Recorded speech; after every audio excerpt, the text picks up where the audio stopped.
Mucormycosis or black fungus has become a new threat in COVID times. But what is it and how can you protect yourself from the disease? Top doctors of the country answer all your questions. First, let's understand the reason of fungal infection epidemic. Understand that fungal infections are not new. So they were more common with people who had diabetes, who have undergone organ transplantation, who are on immunosuppressive drugs. And even in neurosurgery, we see a lot of fungal infections within the brain. Only thing, it has never happened in epidemic proportions. Now, obviously, the question is now it's reaching to epidemic proportions. So why is it happening? Let's be honest, we don't know the exact reason, but we have reason to believe that there could be multiple reasons. And one of the most important reasons is having uncontrolled diabetes or systemic use of steroids along with the tocilizumab, or patient going on a mechanical ventilation, or similarly taking supplemental oxygen in the setting of the patient having developed COVID within 6 weeks. So if you have a patient who has had around 6 weeks, 4 to 6 weeks, bolte hain, so within 6 weeks of treatment of COVID, if you have any of these risk factors, these people, they have the highest risk of developing black fungus or mucormycosis. Now, what are the factors leading to mucormycosis? People those are not treated with COVID, they will not get affected by the COVID at all, so they should not get worried, because what happens, in the first wave the disease was not there. In the second wave this disease is there. It is because of the also the virus, that is a mutant virus, which is causing the beta cell death in the pancreas, and because of that the sugar levels are increasing by virus itself, and also he is a diabetic, and the steroid is also increasing. So all three factors together, so immunity is reducing, and that is causing the mucormycosis. So I think the common people did not worry, they are not going to get the disease. Today also, if you consider, out of there about 7 lakhs people, only 800 people is having the disease. Only a handful of people are having the disease. But yes, this is not a good disease. Once it goes in the brain, then I think the death rate is very high. So for that I said we should take precaution. Early diagnosis and early treatment is the key to treat the mucormycosis. Coming to what are the early symptoms?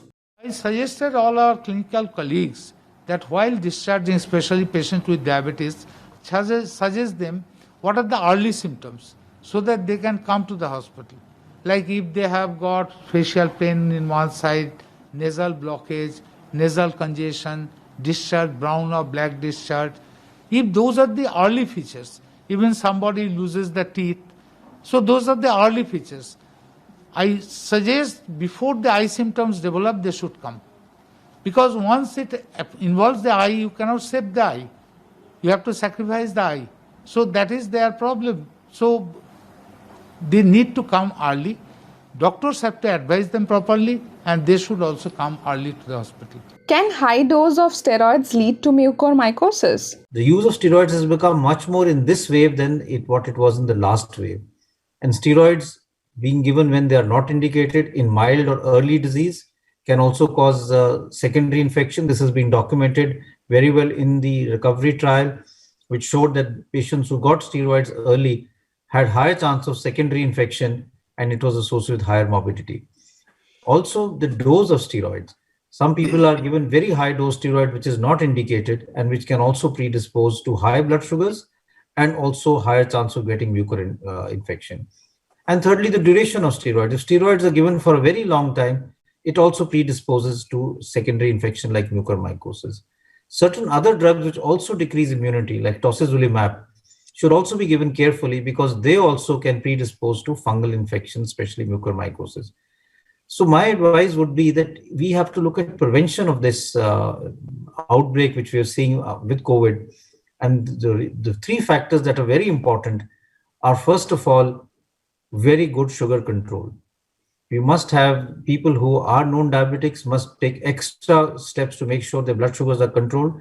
Those who are not having diabetes but are put on steroid must monitor their blood sugar regularly, because many turn out to have high blood sugars and many turn out to be diabetics, although they were not aware of it. Along with this, we should be careful about when we give steroids.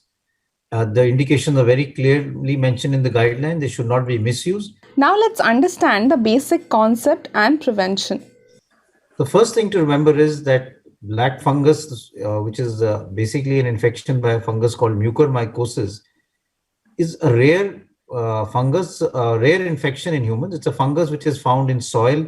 It is found at times in the environment also, but it is not very infectious. It does not cause infections in healthy people. Before COVID, we would occasionally see fungus with this mucormycosis in patients who had poor control of diabetes, who had underlying transplant and were on drugs post-transplant, or cancer patients who were getting chemotherapy. But with COVID-19, the number has increased dramatically. This has been seen to some extent in the first wave also, but much more now. And it was also reported to some extent during the SARS outbreak also.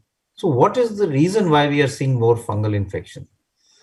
The first is that COVID-19 itself predisposes to these fungal infections, because if you were to remember, what we used to see was that if you look at the blood reports of patients with COVID-19, the lymphocyte counts in the CBC comes down. And this causes a decrease in their immunity, which predisposes them to fungal infections like mucormycosis. Also, diabetes is a risk factor. And we know that India is the diabetic capital of the world. We have a large number of people who have diabetes.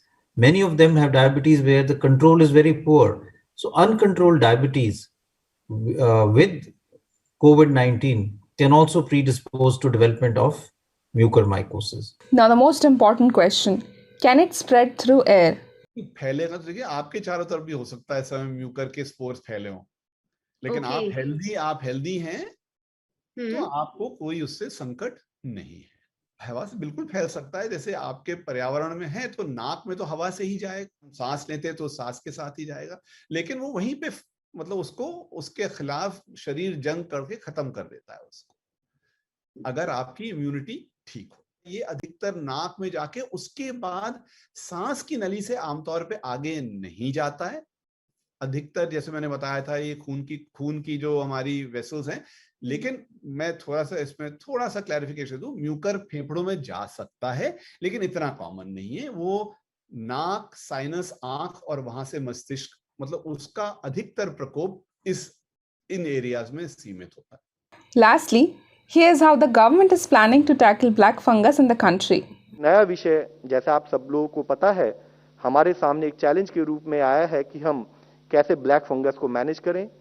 उससे संबंधित amphotericin B, जो कि एक anti fungal drug है, जो देश में limited supply में शुरू में अवेलेबल थी, उसको बढ़ाया जा रहा है, जिसके लिए दो तरीके से एफर्ट किए जा रहे हैं कि कैसे हम सप्लाई को बढ़ाएं और कैसे उसकी अवेलेबिलिटी को और फर्दर बढ़ाने के काम करें, जिसके तहत 5 एडिशनल मैन्युफैक्चरर्स को देश में लाइसेंस दिलवाने का कार्य ministry of pharma, ministry of health coordination से कर रही है। इसके साथ ही जो अभी एग्जिस्टिंग मैन्युफैक्चरर्स हैं, वह भी अपनी कैपेसिटी और अपने प्रोडक्शन कैपेसिटी को बढ़ाने से संबंधित कार्य कर रहे हैं। If you like this video, share it and subscribe to Business Standard. For more news, views and insights, log on to www.business-standard.com.